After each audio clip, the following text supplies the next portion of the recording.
Hello everybody and welcome back to the ever improving studio. As you can see, it's a little bit cold in here. You can see my breath a little bit. But I thought I'd do the intro again for the latest episode of the podcast. On this episode, I speak with a legend, and I mean an absolute legend, that is Nigel Howell. Nigel goes all over the country with his HOD. Now, Nigel is a bricklayer from the Coventry area and he specialises in landscaping. But in his spare time, and when he's not putting himself under enough stress and strain through the daily chores of life and on site, he gets his HOD, he packs his bricks in it, and he gets up and down mountains and hills. He's done some phenomenal feats with this HOD on his shoulder, and he's taking him all over the world. So make sure you check it out. Let us know what you think in the comments below. Let us know if you think you could do all the amazing things that Nigel gets up to. Other than that, I hope you enjoy the episode. Let us know what you think of it. And I'll speak to you all very soon. Thank you.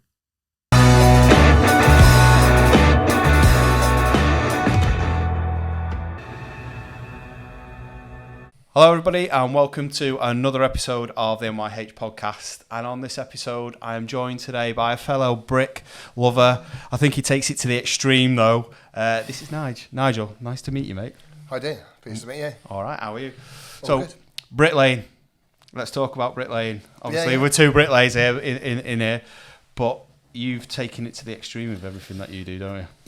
Yeah. I'm otherwise known as the HOD father. Yeah. I've even got a tattoo with it on. It's just to prove it is me. Yeah. It is me. So a long time ago when I was HOD carrying, I was in the pub. Somebody said, "Oh, for a bet," because I was a good HOD carrier. Yeah. How far could you carry a HOD of bricks? I says, I don't know. It's up a ladder, down a scaffold. Says, Yeah. no, how far down the road?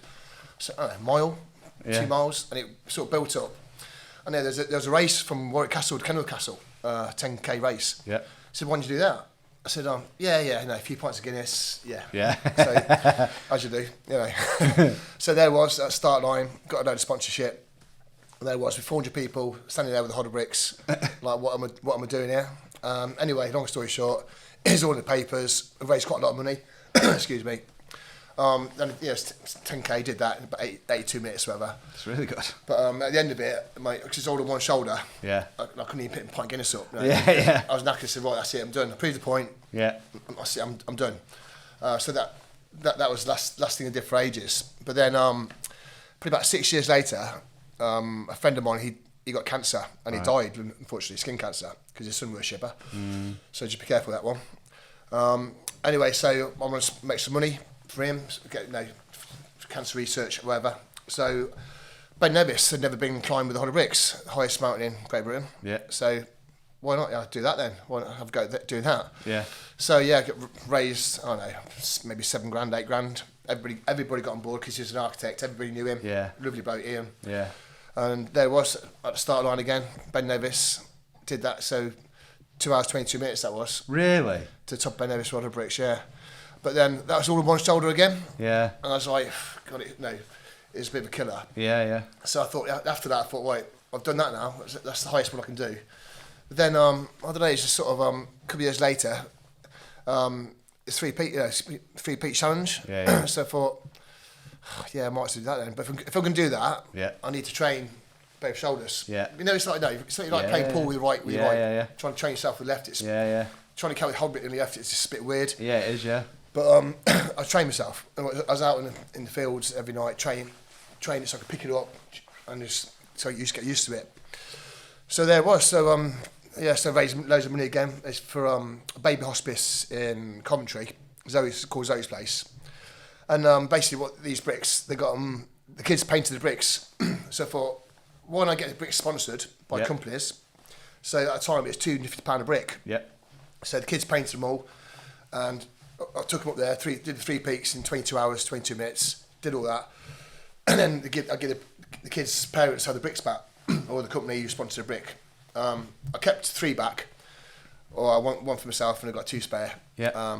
Well, I've got 1 spare now. You've got 1 spare. He's now gifted this one to me. This is a gift to you. I'm very, very grateful for that. It's a gift to you because what you do is amazing, and I'm sure there's hundreds of people out there who appreciate what you're doing. Thank you. And I'm one of them. So that's just to remind you that we care about you as well. No, you care about everybody else. But what you do is amazing. So we're all behind you. We're all in this together. Thank you. So that's your present. Cheers. So this one, they did the 3 peaks. It's done the 3 peaks, and this one has also been up Kilimanjaro as well, because I kept the bricks and we sponsored them again. And so the highest freestanding mountain in the world, that's 20,000 feet. Yeah. That was the ultimate challenge in my head. Well, if I can do the highest mountains in this country, what's the highest one I can do in the world? Without ropes, because you obviously only got one hand. Yeah. Because you've got 100 bricks, obviously. Yeah. So these bricks have been up Kilimanjaro as well. So they've done 3 peaks and Kilimanjaro. So they've done some distance. They've done a lot of miles, yeah. So that was that one. That was a very special brick and a very special gift, and I really do appreciate it. It is a special brick, yeah. There's not many of those in the world. Probably not. Probably the only one left now, probably. Yeah. Apart from the spare one. So basically, it's built up, raising money. It's just an unusual way of raising money. Yeah. Because anybody who carries a 100 bricks, they appreciate it's uncomfortable. I'm sure you've carried a 100 bricks. Yeah. It's like 30 kilograms, but it's not. It's just awkward. You've got to hold it with your head. And once you start going up a mountain, because it's not like going upstairs. No. It's big steps, little steps, sippy, icy, muddy. Twisting you and all sorts. Yeah, and it's a killer. I mean, Kilimanjaro was 6 days with altitude as well. And, I was in a right mess at the end of it. I bet you were. Yeah, real bad. It wasn't good. It wasn't. No, it's touch and go near the top. The doctors was going to stop me doing it. Really? Yeah, because my oxygen went down about 63%. Goodness me. Yeah, it's just like touch and go where I can do the last sort of push. But I convinced them to let me have a go. And you were determined to get it done. Yeah, I've done it. I'm there, and I. Yeah. It's cost me a lot of money, a lot of time and effort to get there. And I could see the top, Yeah. It's just, if I have to crawl up there, I'm doing it now. Yeah. So I talked to him around a little bit. Oh, mate, so it's an amazing achievement what you've done, and what you continue to do as well. So I did Kilimanjaro. Then there's the one in Southern Ireland. I wanted to do that one, Coventry Hill. Right. That's quite interesting because so I booked in to go over there on the Aer Lingus. Emailed them saying I'm bringing a hod. Yeah. I'll get the bricks over there because it's Ireland. Yeah. Got plenty of bricks over there, haven't they? But they said you can't bring the hod out. It's a banned item. I'm like, it's a hod. Yeah. It's like, what do you mean it's banned? It says it's prohibited, is the word you used. Yeah. It says, do you understand what a hod of bricks is? The hod is, it's an empty hod. Yeah. It goes, it's prohibited, Mr. Howell. I'm like, what are you about? So anyway, I had to buy one from Amazon, get one. Amazon flew one over to this pub in Kenmare, I was stopping at. Then I tried to explain to the woman on the phone, there's a parcel coming. But Jesus, what sort of parcel? I said, it's a parcel coming, right? When it comes, can you sign for it? I says, what's in it? It says a hod. So what? It says a hod. Yeah, so anyway, long story short, so ended up over Coventry Hill. Got some bricks from a local yard. And then went up Devil's Ladder. Right. Devil's Ladder is like a vertical waterfall. Right. So you can't just walk up it. You've got to have to sort of climb up it, put the hod up, balance it against some rocks, go above it, pick it up, turn around. Yeah. And like 5 hours later, got to near the top, and then the last little bit is just a straightforward walk. Goodness me. But yeah, on the way up there, somebody fell down. They got a helicopter off, smashed their head, and that was horrendous. Yeah, I bet it was. When I saw that, I just sort of hit the hod. Yeah. Because like, what are you doing up here, mate? With the 100 bricks? You're stupid. Yeah. So when they flew up the bloke off, I don't know what happened to him, but he was in a mess. Yeah. Dark red blood everywhere. So so I did that one. Anyway, did that. Came back. Brought the bricks back and the hod back. No, that's got it all back anyway. Yeah. And then thought, what's the next challenge? What can I do? So what I thought, because I'm always in the lakes, in Lake District, and there's 214 Wainwrights called Wainwrights. Yeah. So I thought, why? I'll try and do every single one with 100 bricks, up and down every single one. So at the moment, I started last March. I did 130 of them last year. So I've got 84 left this year, which I'm hoping to get done by, I don't know, maybe end of June, if the weather's right. Yeah. But I did in October, did hit my back. I was twisting my back on cat bells, just on the rock, just twisting it. And so it put me out for about 2 months. I couldn't really do a lot for 2 months. I could work, but I couldn't really. I could say, and you're still working in between all this as well, aren't you? Yeah, I mean, it's a long way because I live in Coventry. It's a long way. I mean, it's an average weekend. I'll get up at 4 o'clock in the morning, then with whoever come with me to carry the food and water. Leave at 4, get up the mountains for about 9, walk all day for maybe 7 hours, try to get as many mountains as I can in 7 hours.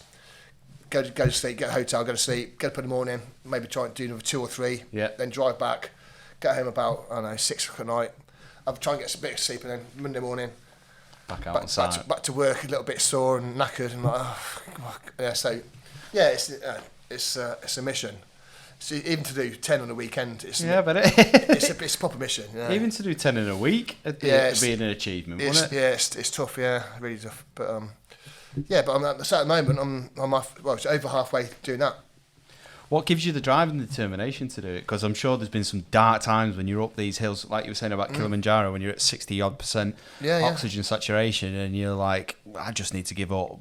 Well, I think when I did Kilimanjaro and the 3 peaks, because the bricks are painted by these kids, I'm like, it's just okay.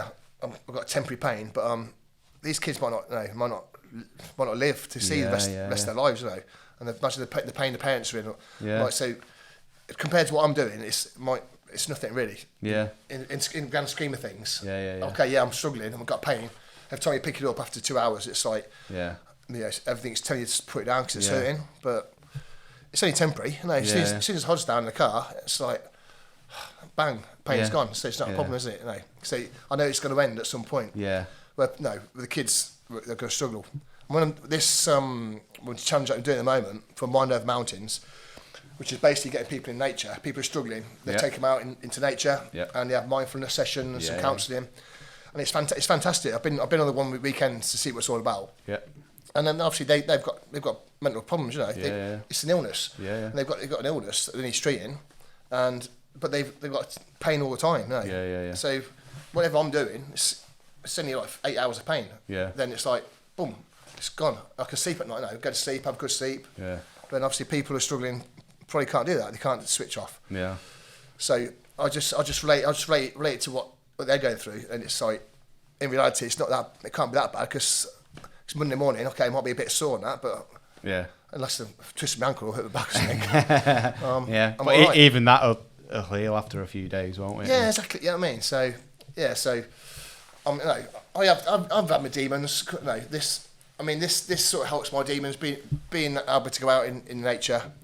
To help other people, gives me a purpose to train for. I train I'm boxing coach as well, but I train all the time. But it gives me a purpose. Otherwise, you get yourself in a bit of a rut. It's Groundhog Day, you get up, get out of bed. It's dark in the mornings. It's depressing. It's like you go to work, then come home, do what? It's like great, It's like a vicious circle. Before you know it, you start negative thoughts. What's it all about? What's the point? Why am I getting out of bed? Why should I have a day off? But for me, it gives me a purpose, something to strive for. The reason to get out of bed, to try and make my kids proud, try and inspire other people. Maybe they want to help other people out. But I just started helping other people out, probably same as you. I get a lot out of it. If I can put a smile on somebody's face, and if I can help somebody who's struggling just by doing this, I'm not an expert counsellor. No. But I can raise money. I found a good way of raising money because it's unusual. I do raise a lot of money because of it. And then I can give the money to people like you, and then you can go and do your stuff, and get out in your van and go around the country and help people. So if we can all do a little bit of what I'm doing. I'm 51 years old now. I'm not 30 years. You know what I mean? Do you think the HODL will be hung be up? Death of me. It'll either be the death of you, or are you going to hang it up soon? Do you think? No, I'll never hang it up. No, I'll just keep going. I've got some things in my head what I want to do. I want to try and do that. I don't know if you've ever heard of it. It's Camino de Santiago. It's a walk from France to Spain. It's like 500 miles through the Pyrenees. So that's something I want to do at some point with the HOD. But not this year. No, you've got enough going on this year, haven't you? Yeah, this year. That's do the 84. That's it. Then I can just get that out of my system because it's always in there. 84 to go. But, I'll get through them. But just But I won't retire. What's the point of retiring? I do what? Well, I used to work with a guy called Ian, and he never ever wanted to not use his hod, because a lot of the sites I used to work on are like, no, you can't use them. Yeah, health and safety. Health and safety and all that. And we did a job in Liverpool, and it had 63,000 brick on one elevation of it. And it was a tower crane job. I said, Ian, I'm going to start getting packs over. It'll probably be like, I don't know, 10 packs at a time when we have a slot for the tower crane for an hour. It's like, no, I'll carry him. He carried every single brick. Really? Up one ladder, across the scaffolding, across the concrete slab, down the other side, and stacked them all out. Every single one. Super hard. Yeah, super. all he used to feed himself was rich tea biscuits and litres of like the strongest tea you've ever seen in your life. Unbelievable, yeah. Yeah, but he loves it. He's still going now. I actually seen him a couple of weeks ago. Well, to say the hod fire though, right? It's because what people might say, oh, you think on the hod? Says it wasn't my idea. Yeah. Because I just went with it. Because when I did the 3 peak challenge, it was in the Coventry Telegraph. Yeah. Sent the spread. The Hodfather. Yeah. And everybody started calling me the Hodfather. It's stuck. So I sort of stuck. So I tell you what, it's quite a good little name. Yeah. It's even my company's even called the Hodfather Building and Landscaping Services. Yeah. So it wasn't like, oh yeah, I don't think I'm something special, right? That's not what I do. If I'm not, it's not an ego thing. Because I know people watching this hod carriers. Of course, people can do it. Yeah. I'm not saying I'm the only man who can do it. Yeah. But I am doing it. Yeah. But I mean, I'm not like an ex-SAS. I'm a 51-year-old father of 3 kids. Yeah. I'm okay. We're fit. I keep myself fit and strong, whatever. Yeah. But if I can do it, I mean, anybody can do it, really. Yeah. It's just got to get a mindset. This is it. It's all about the mindset of pushing through, being determined, grinding through, getting that grit and determination to do it. Like, I get a lot of, not heckles, but people. I've had a couple of people turn around to me and say, "You're just turning everybody into a snowflake with what I'm doing now." I'm like, I'm absolutely not. I'm trying to teach people resilience for when they have situations like you're talking about right there, so they have the clarity and the mind space to push themselves through, to get through to the other side and realise that it is only a temporary, 100%. Temporary problem, pain, whatever they're going through till it's done. When I get the way I've trained myself, and I have to train myself when you come to a mountain. I mean, Kilimanjaro, the first time I saw it, I was 2.5 hours drive away from it. A 2.5 hour drive away, and I could see it. Goodness me. 2.5 hours away, which is 2.5 hours. I could see it. And the bloke who's in charge of it all, he said, what is this? I said, hold bricks, mate. I'm taking up your mountain. He picked it up, and he goes, impossible. Yeah. I said, I'm doing it, mate. I'm here. I'm doing it. He says, go and have a look at the mountain. He says, we're 2.5 hours away. He goes, go down the garden, the hotel, look, you'll see it. And I could see it, it's just mountain in the clouds. Yeah. And that was like, ooh. You know what I mean? It's like a game changer. But then if you focus on the whole problem, it's too overpowering. Yeah, definitely, yeah. So literally, every day, it's just like 1 step, 2 steps. And when each camp, remember the first camp, I smashed a sign like that, boom, day 1, down. Yeah. One bloke came over, one of these porters, he goes, Iron Man. I'm like, oh, thanks, mate. Somebody appreciates it. Yeah. But then next day 2 is about 7 or 8 of them. And there's all waiting for me to fail. Yeah. And it's just built up. And in the end, they were singing and dancing on the last camp, And they said, mate Rich goes, that's for you, mate. Yeah. And but each little step. Yeah. You just concentrate the next day.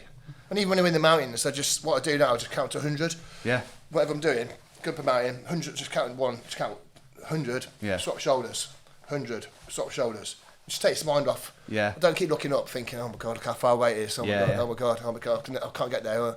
I just head down, count to 100, and eventually, before you know it, boom, you're at the top. That's 1 down.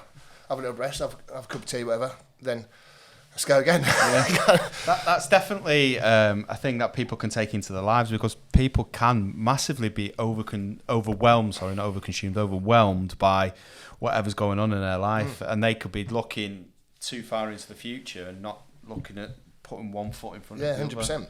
100%. Yeah, I mean, hopefully, I mean, I'm not an expert in all that, but I mean, it helps me. Yeah. Rather than just concentrating on the major problem, I just break it down. Yeah. Just day by day, just don't let it overwhelm you. Yeah. Just think like next day, let's get through that day. Yeah. Boom, let's get through the next day. Yeah. I mean, there's a thing on the internet about somebody's an alcoholic, and it's just like, oh, I'm never going to drink again. It says, no, it says, I'm not going to drink tomorrow. Yeah. I'm not going to drink tomorrow. I'm not going to drink tomorrow. Yeah. Not like, I'm not going to drink ever again for the next 10 years. Yeah. He's just like, what, another day? Yeah. And he just broke it down. I thought that's really clever. Yeah. Because he never thought about, oh, I'm never going to drink again. He's just like, I'm not going to drink tomorrow. Yeah. Got through it. Get yourself a pat on the back. Yeah. You know what I mean? So Absolutely. I think that's a pretty good way of problem solving, really. Yeah, it is. Yeah, like definitely. It seems to be right. Yeah. I mean, as much as you're comfortable talking about, is the things that you have to distract your mind from a younger age, or things that eat away at you from that's gone on in your past life? Well, not. I mean, fair. I mean, I've had people, close people die on me. You know, I had my best mate Lydia Turpin, friends with 30 years. She died maybe 3 months ago. Right. And sorry to hear that. Yeah, I just a real bit of a shock. She's in hospital. I was going to hospital to bring her out of hospital. Yeah. And her husband rang up and said, Nigel, you need to get here really quick. Yeah. I was working in Leamington actually, so I rushed over there, and an hour later she died in my hand, just straight in the hand. Yeah. And just died, and it's like, so that took a lot to get over. And I probably won't never get over it. Because so I've got pictures of her everywhere. Through my phone, and I'm not going to delete them. Yeah. So I scroll through my phone, it's like, boom, it's like, it's like, oh God, here we go. Sometimes I could be on my own, middle of nowhere, and it just comes up. Yeah.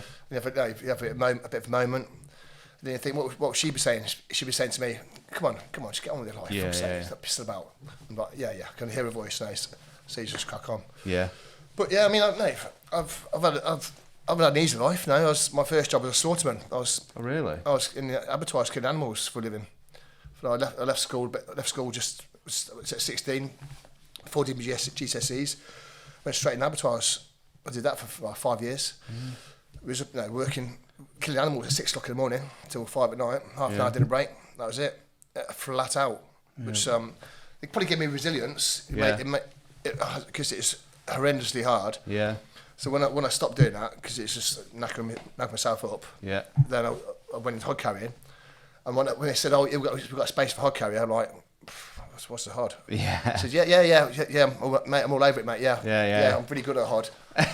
Never seen a hod." Yeah. And then so what time we're starting? It says 8 o'clock. I'm like, 8 o'clock? Got a lie in. Yeah. Then 10 o'clock we'd have a half an hour break at 10 o'clock. I'm like, come on, you're joking. It says, yeah. I says, oh, wicked. Yeah, another half an hour at 1 o'clock. They said, we're going to go at sort of 4. Yeah. Like, God, this is easy, isn't it? So, because it's compared to what I used to be able to. Yeah. I just found hod carrying. I just got into it really easily because I was trained at the boxing train anyway, fit, and because if you're fit and healthy, those sort of things, it's not a struggle really. Yeah. Because it's like a workout. Getting paid for workouts. That was my mindset. I just love it. Yeah, definitely. But then I got to you get bored, don't you? It's like I want to go on the trail. I want to go on the trail. So you start to go on the trail, and you start picking things up, and you're watching everybody all the time. Then you get more on the trail, and you just build it up, and before you know it, you're there and you're doing stuff. Yeah. So I did that, and then I just grew from there really. So I've done all sorts. I had a career break, got myself qualified as a lecturer. Right. So oh really? Yeah. So I taught for 5 years. Had a career break. I went in the college for 5 years teaching anatomy, physiology, and sports and stuff like that. Oh really? So not even like building it? No, just completely different. Because I wasn't bored of it. It's just like it can get a bit samey though, can't it? Yeah, I mean, so I just want to try something different. Yeah. So I just got myself qualified in that. Went to Leicester University every weekend for ages every weekend, boom. Got myself qualified. Then I did that for 5 years. Then I worked for the Pinterest Trust, running teams, people, disadvantaged people, whatever. I did 5 teams. Won the Team Leader of the Year award. Got a thing off Pinterest Charles for doing that. Then I used to run youth development. People expelled from naughty boys and girls expelled from school. I was their tutor in Henley College in Cov. So I did that for 2 years. Then I wanted to get back outside then because it's so missing the outside. So I left there and back in the building trade again. And I've been there ever since. And going up and down mountains. Yeah, and going up and down mountains. In my spare time when I get a bit of spare time. So is it just landscaping and stuff that you do now?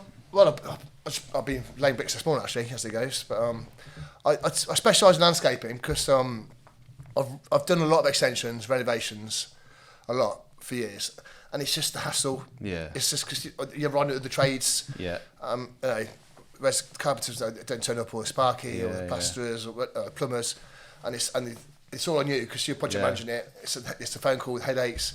Where landscaping, I can just do a whole lot myself with the labourer or whatever. Yeah. And in and out, you know, 3 or 4 week job, on to the next one. So you know, it's a lot more straightforward. And at my age, I'm looking for a bit of a chilled out life. Really. Yeah, because you're busy enough with everything else. Yeah, no, and I don't want the hassle of I don't want the hassle of I've done it. You know, and it is stressful. You know, I mean, it's not anybody who runs a business. You know, it's not stressful for me because because I haven't got loads of people working for me.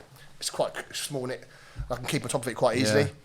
Like, you know, and the quality, I can keep an eye on the quality. Yeah. Well, if I get 3 or 4 people working for me, then if the quality's not quite as good, then it's like that wall's not quite straight now. Yeah, yeah. But if I'm doing it a lot of it myself, and I love it. I know. I love the building trade. I love the people involved in it.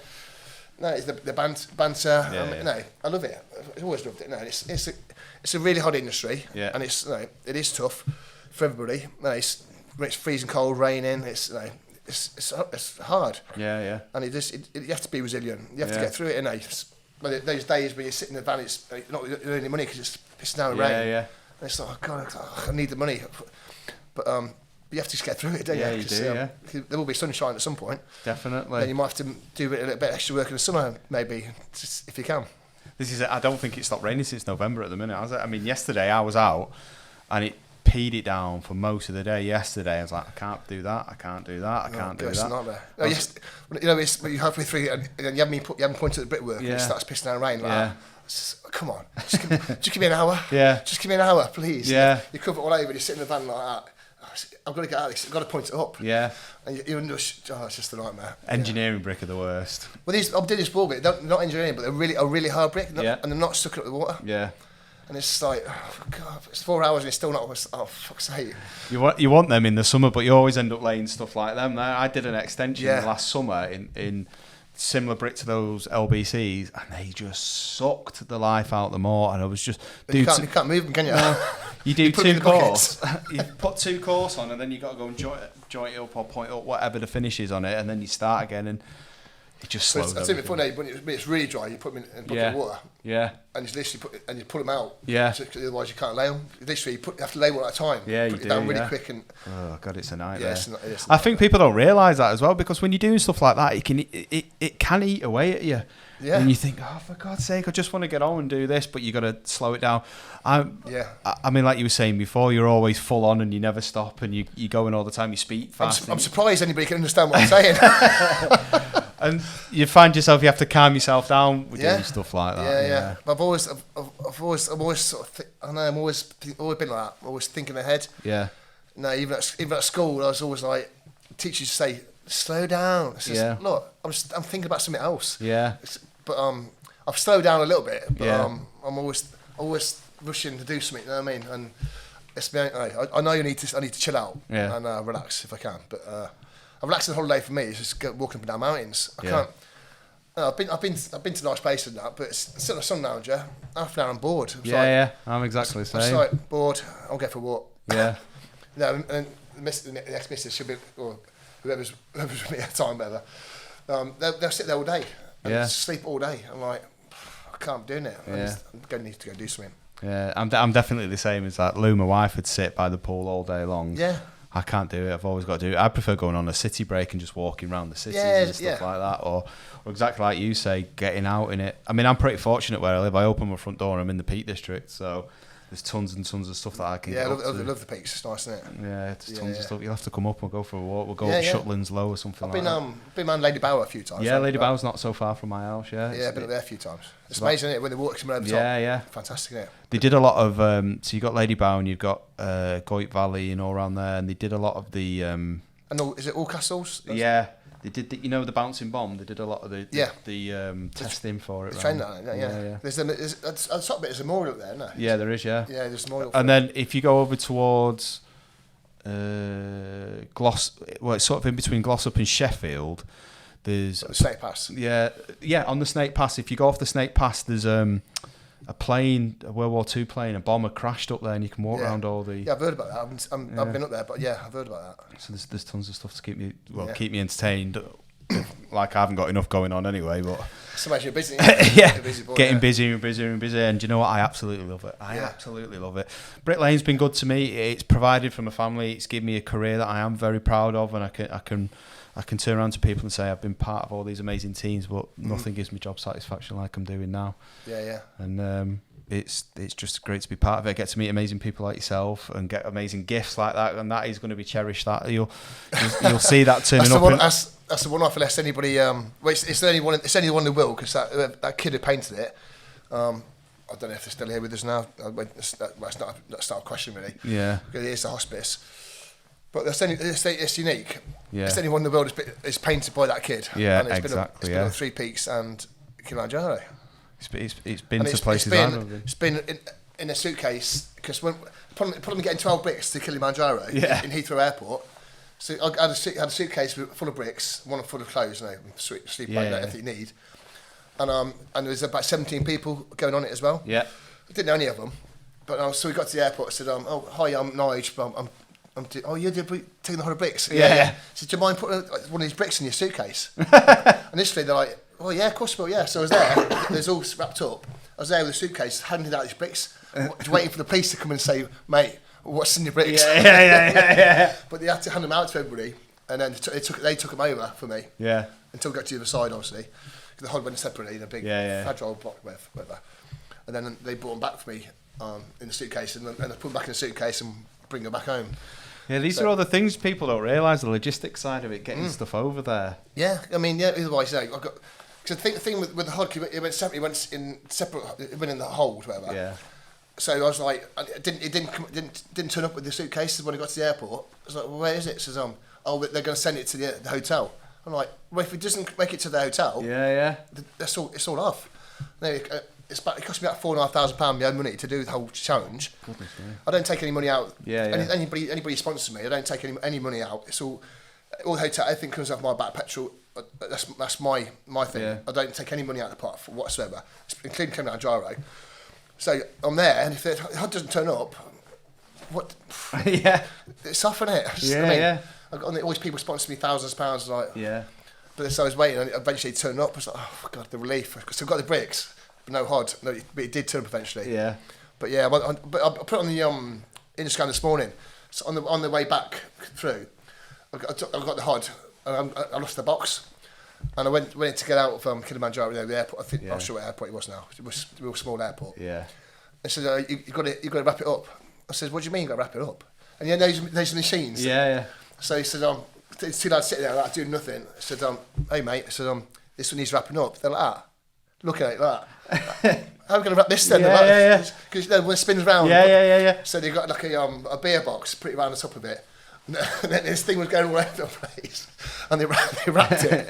And I went back to the woman. She goes, "Yeah, that's fine. Yeah, it's just absolutely." It's like a big lollipop. Yes, yeah, covered in cellophane. Yeah, it's quite funny. Trying to get that back through. So, but it's still the same HOD. Yeah. I've upgraded it now. I've got the St George's cross on the pad underneath it. So it's been upgraded, but it's the same HOD. So it's the same HOD through all the challenges. Yeah. Yeah. Apart from the Ben Nevis one, that was a different one. But the Island, the Three Peaks. Yeah. I did a Coventry half marathon with it. I did a full marathon with it. Really? Yeah. That was in lockdown. I just found there's a route near my where I live, and it is 0.6, I think it was 0.6 kilometres. So I had to do 70 laps with a HOD. It took me about 8 hours, and it's a really hot day. Yeah, but because it's a lap, and I've got to carry anything with me. Just past my house, have a drink of water. Yeah. Then eventually, my kids come out. So what are you doing? Yeah. Just realise you're about 9 o'clock. Yeah. So I've been going for 3 hours. Where you been? Yeah. So did that. Yeah, did that with it. And obviously Hadrian's Wall. That was a good. Yeah, that one wasn't that long ago, was it? That No, that's maybe 2 years ago, I think. Yeah. But that's interesting. Yeah, done Hadrian's Wall. It quite literally is just bits of it in a field in the middle of nowhere, isn't it? Yeah. It just pops up and every now and again. Yeah, the first sort of couple of days, where's the wall? So you're thinking, I'm going the right way because I haven't seen the wall yet. Yeah. Then when you see the first bit of wall, I'm like, oh my god, I found it. Stand on top of it, take a picture. Yeah, exactly. Yeah. So I did that with the HOD. Yeah, that's quite interesting. You've done so much with it, haven't you? And I don't think people realise actually how much you've done with them. A lot. Yeah. But I remember going through near Wallsend in Newcastle near the end, because I went from east to west. Yeah. And I went through this real repair. Got off the path a little bit. Anyway, this three lads, big lads, they're gold chains and everything, come running, oi, come running over. I was like, fucking hell, mate, what? I was like, what the fuck do they want? Yeah. So anyway, I put the HOD down. I said, what's it like? What do you want? He goes, where you been with that? I says, done Hadrian's Wall with it. He goes, no way. I says, well, and he emptied all the pockets out, everything they had on me, and just give them all the money. Really? I thought you'd come for a row. Like, what, no, because you just carried 100 bricks. I'm not going to row you, mate. Yeah. Says, no, yeah, and they emptied all the pockets out, pound coins, tenors, whatever. Yeah. Said, have all that. Because I did think, what they're chasing me down here for. Yeah. It was a real rough area down some back street. But I was like, wow, that's interesting. There you go. People really do respect what you do. Yeah, you never know. You never judge a book by its cover, do you? Exactly that, yeah. So I thought I was in for a row, and I wasn't. This is it about all these characters you met along the way, and people are like... Yeah. I bet you could be halfway up a hill or a mountain somewhere, and people give you some weird looks. God, all the time. I mean, I did... Last year, I did this one down Howell Crag. It's like a loop, about a 7-mile loop. This woman thought, because I've got a cover on it, like a yellow cover that you... Yeah, like a yellow cover. Yeah. She thought I was working for Google. She thought it was a camera. She says, you filming all the tracks? I said, no, it's a HOD of bricks, love. She goes, a HOD of bricks? I said, I thought it was a camera. I said, I'm walking around filming the routes. I'm like, no, mate, no. And now, after every time I got there, I get all the... You're building a barbecue. Yeah. I don't know how many times I've heard that one. Yeah. I'm going to get some more in a minute.